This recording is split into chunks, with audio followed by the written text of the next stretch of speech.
Hi there, welcome back to the Croatian Eurovision Club. My name is Emily. I am an English speaking contributor to this channel, and welcome to the very first instalment of the Eurovision 2021 Daily Rehearsal Roundups. Wow, I did it all in one go. Incredible. So whilst I am in my very messy bedroom right now, I literally have my slippers on my desk. Next week, as of Tuesday, I will be doing this from Rotterdam. Why did I say it like that? So I'll be super excited to give you the rehearsals roundup from what I have seen with my own eyes. Then again, I have seen this with my own eyes today. It's just been over the internet. So the way these rehearsals roundups are going to work, I'm going to talk about the rehearsals that happen each day, talk to them for a second, a bit about them, but you can kind of get the gist.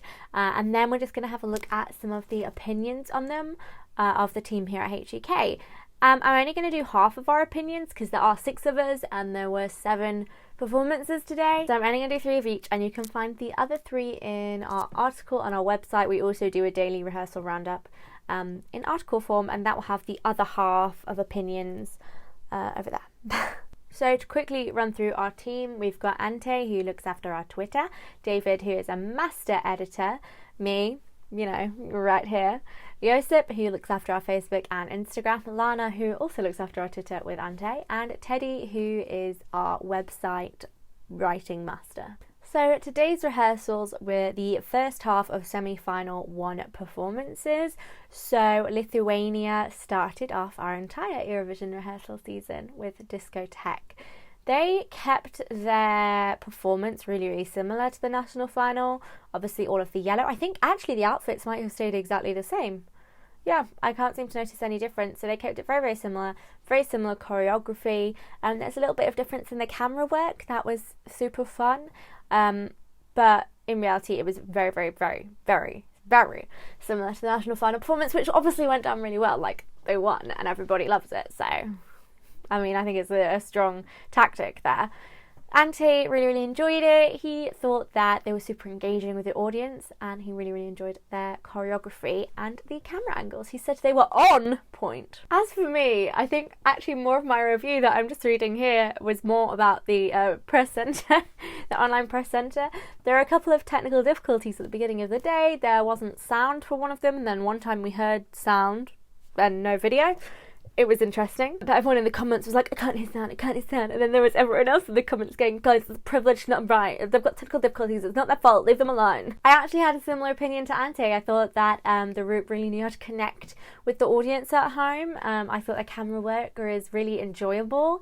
And I also liked the LED in the back. It was used for like a psychedelic background. I can't remember if they even had an LED in the national final. So hey, there's something a little bit different. Lana said she could watch them performing Discotheque 1,000 times. I'm not sure if that is due to the rehearsal or if that's just because Lana's a massive fan of Discotheque. And she said even if she watched it 1,000 times, she'd still be smiling and enjoying the whole thing just as if it was her first time seeing it. Second up was Slovenia. Why do I say all these countries weird? Again, Anna's performance was super, super similar to her national final performance. The outfit, I'm thinking maybe it was kept exactly the same. It was a little bit too long though. There was a point where she walked from one stage to the other, and she definitely almost tripped up over her dress. Is it a dress? A pantsuit? A dressy pantsuit? They did, however, make a couple of changes to the song. Obviously, the original performance was about 4.5 minutes long, and so they have now shortened that whilst keeping the choir vocals in it. The choir vocals at the end. You know what I mean. We all know what I'm talking about. And that choir was Lana's favourite part of the rehearsal. She said it made the song so much more powerful, and she also really, really enjoyed like the visuals. I almost said vegetables there. Visuals. I sort of said were really, really heavenly. That fits the song. Josip said that there was pure emotion present there, and we all agreed that Anna slayed vocally, like absolutely. And Josip actually really, really loved the stage design. Josip also said that he had goosebumps throughout the entire performance and can really see Anna qualifying. Next up was Russia. Russia was ranked our collective favourite rehearsal from today. I'm not really sure how to explain it. A couple of things were kept very similar to the national final. Her choir, backing singers, scary people kind of vibe, they were still there.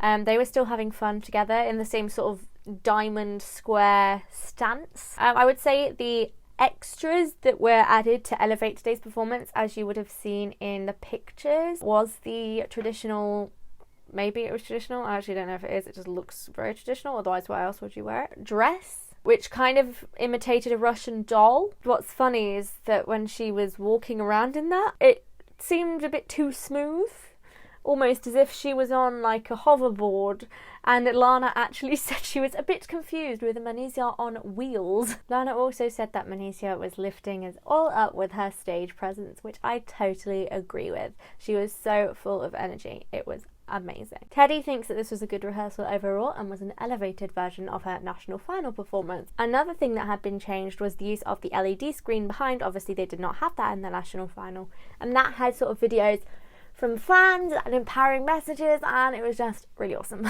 And last up for the morning rehearsals, we had Tusa from Sweden singing Voices. Tusa kept his performance extremely similar to his national final performance at Melfest, which is exactly what he said he would do, so I'm not surprised. If you check out his interview with me, we did talk about his staging plans. And you can see those elevations.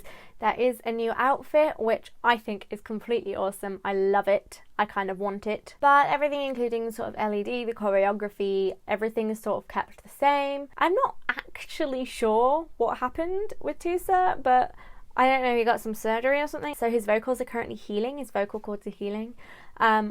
And you could kind of tell, you could see that he was really pushing, and I just really hope that he wasn't pushing too hard. People weren't really expecting him to sing at all, let alone at the 100% intensity that he was. So let's just keep our fingers crossed for Tusa. Teddy was rather unimpressed with the rehearsal. He said that there was nothing too exciting about this performance, but it was good, just like watching Melfest again, but that's it. After our lunch break, we then had the controversy of Australia. The video you see on the Eurovision Song Contest YouTube channel, that is the video we saw in the press centre as well. When they were filming live on tape, I kind of thought, you know, they were allowed to film it 3 times and they had to pick one of 3.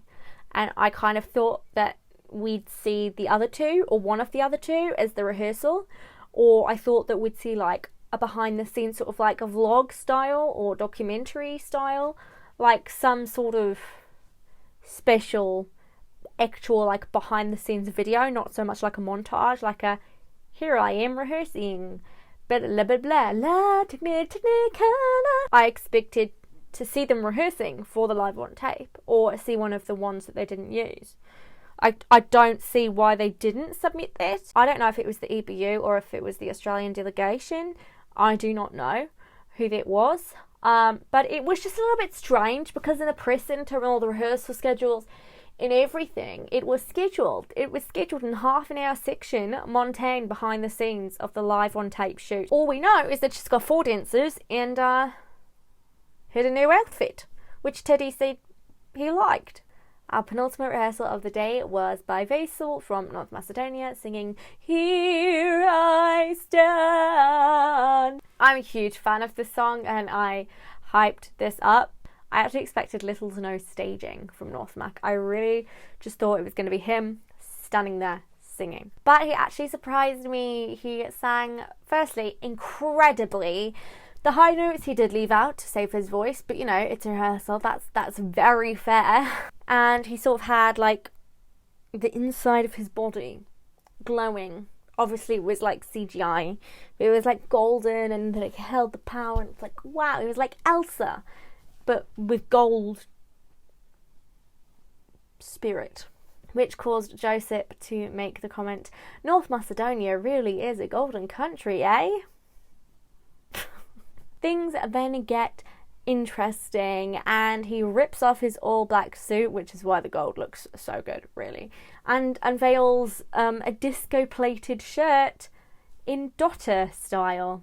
I did not watch Melfest back when Dotter was competing with Bulletproof, but oh my gosh, the press centre blew up. Oh, Dotterdam is finally happening. Dotter is coming to Rotterdam. that was hard. Josip then said that the lighting and sort of the disco things was literally the only thing memorable about his performance. I disagree. Josip also said that the reflective shirt didn't fit in with the whole performance, where I do actually agree with that one. And our final rehearsal of the day was by Leslie Roy from Ireland, singing her song Maps. I'll try and do this in an Irish accent, but I don't think I can keep it up that long, and I don't think it'll be the right part of Ireland, if it's even Ireland at all.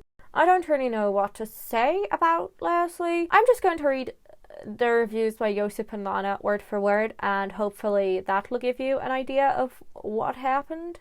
Josip said, I'm in love with a fairy tale. Ireland is being very brave with its papier-mâché wood scenery.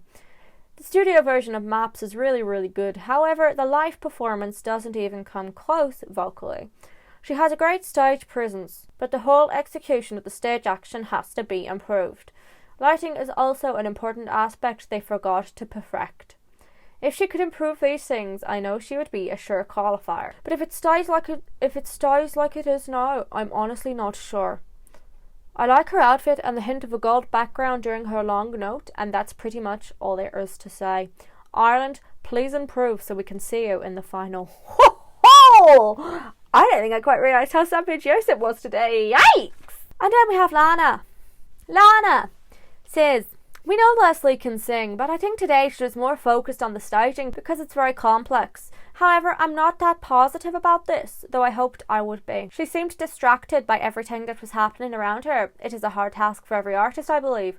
I hope everything improves the next rehearsal. I really want this concept to work. Okay, so these two are not helpful in me explaining the concept. So the concept was, I think it was meant to be like a storybook. They basically tried to recreate the nature of Ireland without the LED. It was supposed to be like a storybook, and it was the first rehearsal. Okay, so it was really messy and it didn't quite work. It just looks like, what are you trying to do? You know? Which is such a shame, and she was focusing so hard that she didn't quite hit the big note, and a couple of the other notes were a little off. It just wasn't perfect, and you know, that's okay. I love that. It doesn't need to be perfect. I just don't know how much they can improve this concept. It's really, really peculiar. I don't know how much they can improve it before the semi-final. This feels like a bit of a negative note to end on, so I'll give you some good news instead, that I'm going to be right back here tomorrow, so make sure you're subscribed with your notifications on to see tomorrow's daily rehearsal roundup with the opinions of our team. Go and check out the rest of the team's opinions on our website. That will be linked in the description below. It's havatskyescclub.com.hr. Teddy works super hard writing articles for you, and we're also live updating over there every day of rehearsals, and live updating on Twitter as well. So make sure you're following us on there, Havatsky ESC Club. Thanks so much for watching Emily's Daily Rehearsal Roundup, and I'll see you tomorrow for the next one. Goodbye.